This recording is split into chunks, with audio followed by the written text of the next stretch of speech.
Happy post-4th of July, Grand Lakers. Rusty Fleming, I'm the publisher of Grand Lake News Online, and this week's Lakeside Chat is going to feature the all-new Shangri-La Resort. And I don't guess anybody knows more about it than their communications director, right? Right. On the title. It's Mike Williams who's joining us today, and Mike, give us a little background. Well, of course, Shangri-La back in the early 70s, was quite the destination resort in this part of the United States. And over the years, through a series of tough times, ownership changes and some bankruptcies, one bad thing led to another, and things just kind of deteriorated down where when Eddie Gibbs bought the property in 2010 in March, there really was just one badly worn golf course remaining, and no lodge. The other golf course, the old Gold Course, as old timers referred to it.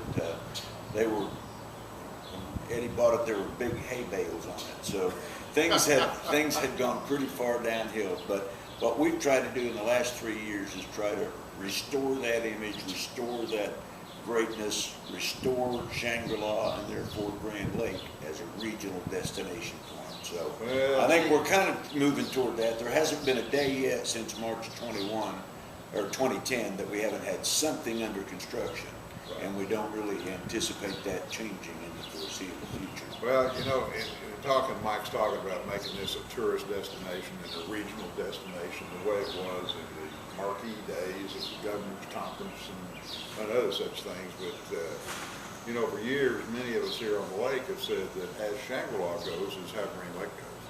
And for sure, what Eddie Gibbs did was a much bigger deal than just making this a regional destination. Well, so I know you know that. Well, that's so true. You might share a little bit of that with us. Well, that's true. Of course, Eddie has put a lot of money into it. Thankfully, we're very fortunate that the facilities and the property was purchased by a guy who already had a long-standing commitment to this area. I mean, I'll never recall when Eddie first started this deal, he told a group of people together to find out what his plans were, what his thoughts were.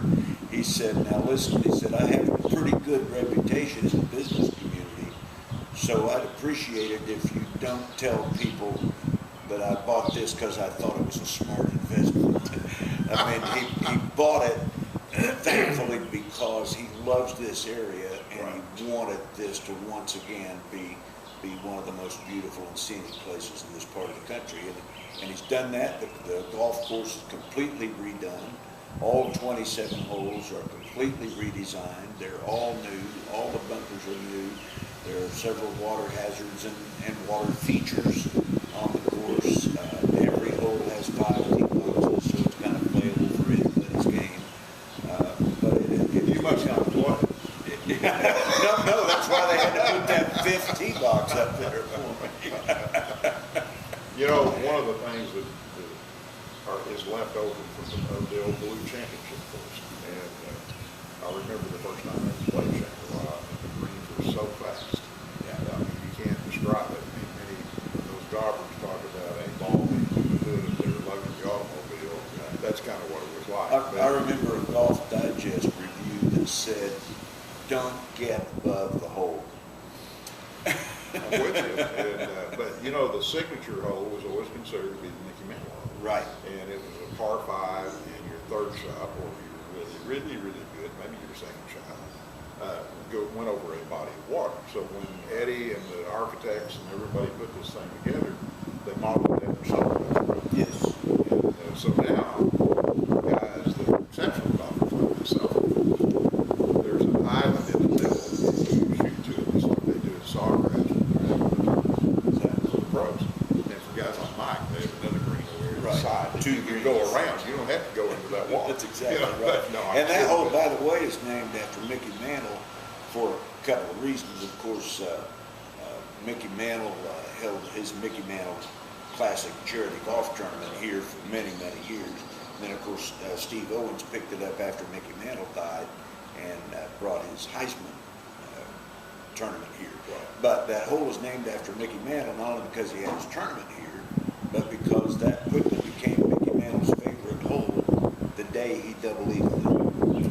imagine. It would be for me too, you know. Well, that's great, Mike. The amenities here. Right. All right, the marina, the new restaurant club, of course, we've already kind of touched on the golf course. It's legendary in its own right anyway, and it's so much better than it was, but it was always had a good rep. And so what else is on the license? Well, of course, you mentioned the activities at the marina. We have the Chris Craft and Carver Yacht and Marquee Yacht boat lines, which are all kind of legendary on Grand Lake, in addition to, in our partnership with Nichols Marine, the Benningtons and Chaparral boat lines. So there's all that. Sail Grand is at the marina, the only parasailing in the state of Oklahoma, plus yacht charters and boat rentals and personal watercraft rentals, kind of all around theme. We have for Shangri-La, there's also the fitness center here. The next thing on the horizon, we've done a new boat ramp at the marina is finished now, and a new parking lot. We're adding another dock down there, probably in August. That should be done and in place.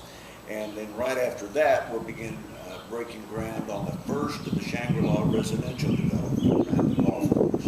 And we'll begin 12 to 14 townhomes right along, for those that are familiar with the course, right along Highway 125 and the Champions 9 fairway, that's the old golf course. They'll have golf course views and lake views. And then right after that, we'll move across the road right behind the big manhole we mentioned. We'll do another set of townhomes there. And then we'll begin behind the Champions 9 homes with some larger single-family residential. 4 phases, around 100 homes. Great. But the first phase will begin, we'll break ground early in the fall. Okay. Now, the most asked question about a possible hotel or convention center or something of that kind. Anything still in the offing on that? Yes, but that's been kind of put on hold. You know, we had that in the second phase, and we've kind of moved the phase back. And the reason is, one of the things that happened in those early Shangri-La days, when it was a big draw and everybody swooped in, but where are the amenities and how, so we're trying to make sure all of the proper amenities are in place and ready to go before there's any kind of work on a hotel property. There are some other ancillary issues you and I have discussed, like a few problems with the Corps of Engineers, but that's not anything that your viewers care about. But so there's some complicating factors like that. But the main thing is to do it in the right order, so to assure long-term success. So the hotel project has been kind of pushed back. But if I want to come here, You can come here. Relationships to help place that for Right. lodging. You can book the lodging through us, right? Just as if we did have the full hotel facility, and that's through a cooperative agreement we have with World Mark by Wyndham, which is a property it's owned by Wyndham, but it was originally part of the old Shangri-La Lodge and resort facility, just a separate unit. And yes, they can book studio, 1, 2, and 3 bedroom condos for stay and play groups or families do that.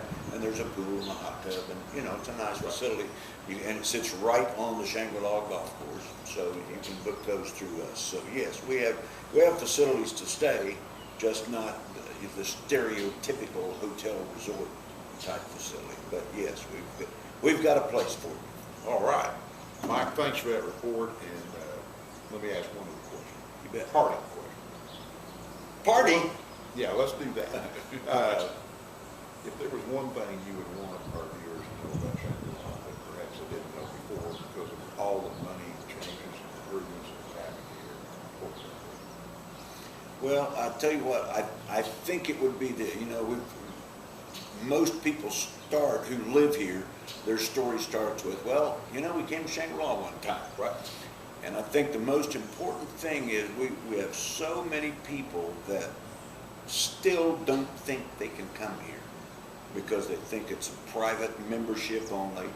And I assure you, membership has its advantages, but that doesn't mean that anyone can't come. Everyone is welcome. And we have golf specials on Sunday afternoon, Monday afternoon, and all day Tuesday day. People want to kind of see it. They like, or you can play at any time. It's just sometimes a little difficult to get a tee time. But the public is welcome here, and that's how we want to build the future of Grand Lake, is by people having the opportunity to say once again, well, it started because we came to Shangri-La one time. Yeah, that's in the equation many, many times, no doubt, and it was for me. But in any event, we do appreciate that report and reminding